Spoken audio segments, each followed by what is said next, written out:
किसान भाइयों, जैसा कि जून का महीना आने वाला है और हमारे सब किसान भाई धान की पौध यानी नर्सरी की तैयारी में लग गए होंगे। खेत की तैयारी, उसमें पलेवा करना, उसमें बीज डालना, ये बहुत सारी क्रियाएं हमारे किसान भाई करते हैं, जिससे हमारे धान का जो है ट्रांसप्लांटिंग जो है समय से हो सके और पैदावार अच्छी हो। आज के वीडियो में बताएंगे कि किस तरीके से हम लोग अपनी धान में थोड़े से नर्सरी में थोड़े से बदलाव करके, उसकी ट्रांसप्लांटिंग में थोड़े से बदलाव करके बहुत ज़्यादा पैसा यानी जो बहुत ज़्यादा प्रोडक्शन हम लोग कर सकते हैं, जिससे हमारी अर्निंग बढ़ सकती है।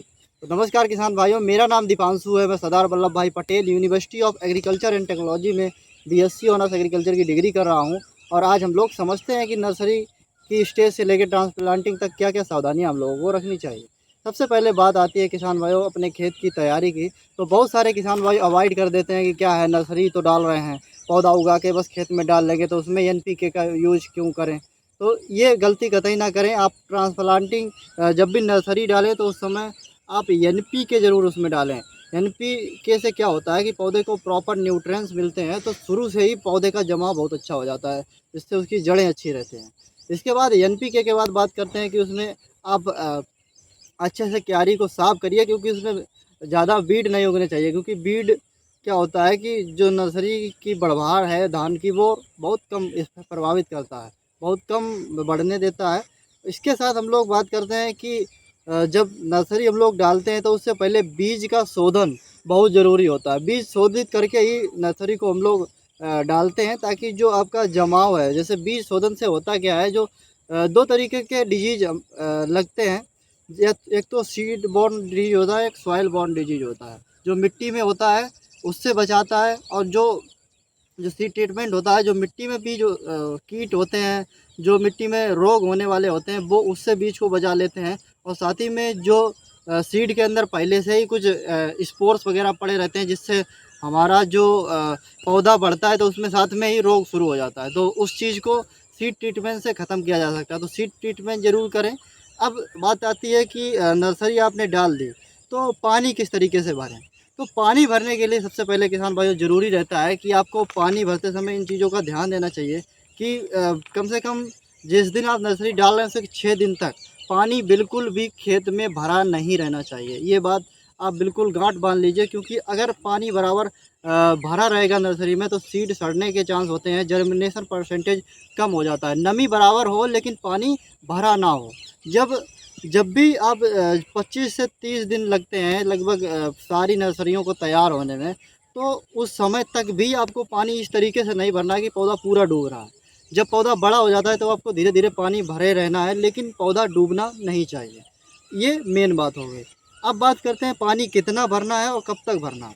देखिए, गर्मी का मौसम है, इसलिए पानी का क्या है कि पानी गर्म भी हो जाता है। तो इस अवस्था में आपको करना क्या चाहिए कि आपको पानी जब आप भरें, आपने देखा कि पानी बहुत गर्म है, तो आप उसको निकाल सकते हैं। निकालने के बाद आप पानी दोबारा भर दीजिए, ताकि जो गर्म पानी है उससे पौधे को नुकसान ना हो। तो ये बात आपको भी ध्यान रखनी है। फिर जब लास्ट में आपकी नर्सरी तैयार हो जाती है, तो लास्ट में आपको ध्यान देना है कि जो आपकी नर्सरी है, आप उसको जब उखाड़ें, उसके ट्रांसप्लांटिंग करने के लिए, तो ध्यान दें वहाँ पे कि आपकी जो नर्सरी है उसकी जड़ें प्रॉपर तरीके से आनी चाहिए, जिससे क्या हो कि आपके जो पौधे हैं ज़्यादा से ज़्यादा मात्रा में जर्मिनेट करें और उस दूसरे खेत में जिसमें आप लगाएं उसमें पौधों की संख्या कम ना हो। तो आपको करना क्या है, 3 दिन पहले ही उसमें जो है 3 दिन तक कोई भी सिंचाई ना करें, ताकि पानी ख़त्म हो जाए, नमी में ही आप उसको नर्सरी को उखाड़ें। अब बात आती है कि धान में खैरा डिजीज़ जिसे बोलते हैं, डिजीज़ तो नहीं होता है, डिसऑर्डर होता है।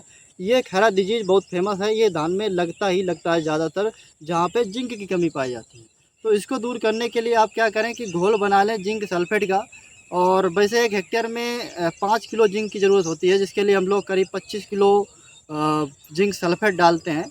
तो आपको करना क्या है कि आपको ऐसा घोल बनाना है जिसमें घोल में आप डिप कर सकते हैं, जो नर्सरी है उसको डिप करके इसके बाद ट्रांसप्लांट करें, तो इससे भी काफ़ी फ़ायदा मिलता है। नहीं तो आप बाद में भी इसका अप्लाई खेत में कर सकते हैं। और जिससे क्या होगा, खैरा रोग के चांस कम हो जाएंगे। फिर ट्रांसप्लांटिंग के बाद हम लोग बात करते हैं कि जब आप ट्रांसप्लांटिंग कर देते हैं तो उसमें बहुत किसान बीड के लिए उसमें जो खरपतवार हैं उसको मारने के लिए पानी में दवा डालते हैं।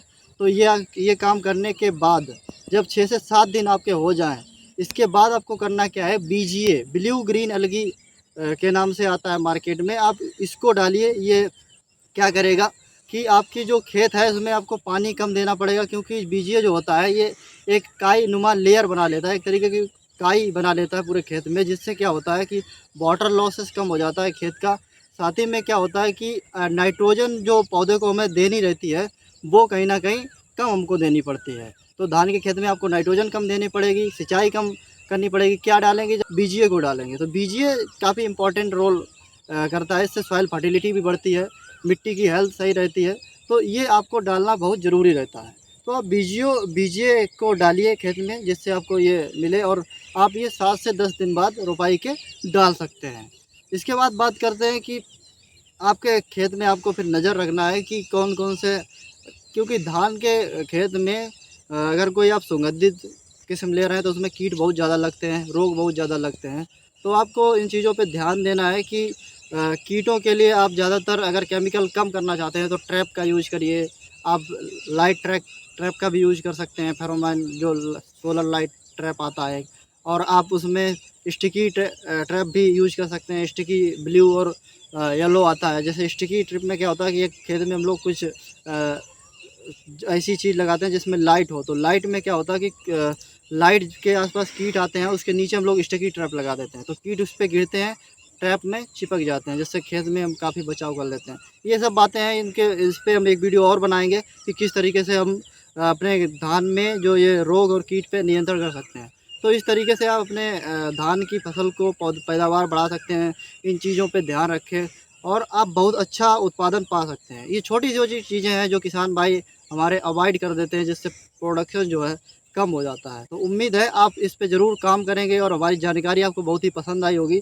पसंद आई होगी तो और किसान भाइयों के शेयर कर दीजिए और हमारे चैनल को सब्सक्राइब कर लीजिए, ताकि आगे की फसल के बारे में, क्लाइमेट के बारे में, नई योजनाओं के बारे में और एग्रीकल्चर से संबंधित बहुत सारी बातों के बारे में आपको पता लगता रहे। इसलिए चैनल को करिए सब्सक्राइब, और वीडियो को पूरा देखने के लिए, वीडियो को लाइक करने के लिए आपका प्रेम पूर्वक हृदय की गहराइयों से बहुत बहुत धन्यवाद। नमस्कार।